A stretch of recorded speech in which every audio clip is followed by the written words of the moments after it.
जैसे ही मीरा ने उसके सामने खड़े होकर कहा, तुम कौन हो? शीशा चमका और उसके अंदर से एक अंधेरा निकल आया।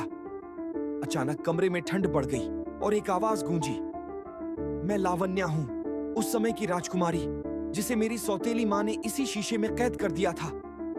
मीरा घबरा गई, लेकिन फिर बोली, अगर तुम निर्दोष हो तो मैं तुम्हें आजाद करूंगी। लावण्या की आत्मा बोली, तुम्हें एक शर्त पूरी करनी होगी, अपने डर का सामना करना होगा। मीरा को 3 दरवाजों में से एक चुनना था। पहला दरवाजा आग का, दूसरा अंधकार का और तीसरा उसका ही अक्स। मीरा ने तीसरा दरवाजा चुना।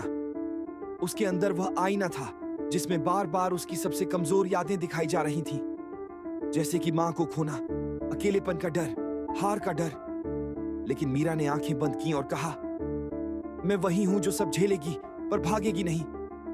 तभी पूरा कमरा उजाले से भर गया। शीशा टूट गया और लावण्या की आत्मा एक सुंदर परी में बदल गई। उसने मीरा को गले लगाते हुए कहा, तुम सिर्फ राजकुमारी नहीं, सच्ची परी हो, क्योंकि तुमने शाप को प्रेम और साहस से तोड़ा। उस क्षण मीरा की पीठ पर भी हल्के पंख निकल आए। महल की सारी खिड़कियां फिर से सामान्य हो गईं। आईनों में अब सिर्फ सच्चे अक्स दिखने लगे। राज्य फिर से शांत था और मीरा, अब वह सिर्फ सपनों में नहीं, हकीकत में भी एक परी थी, राजकुमारी परी।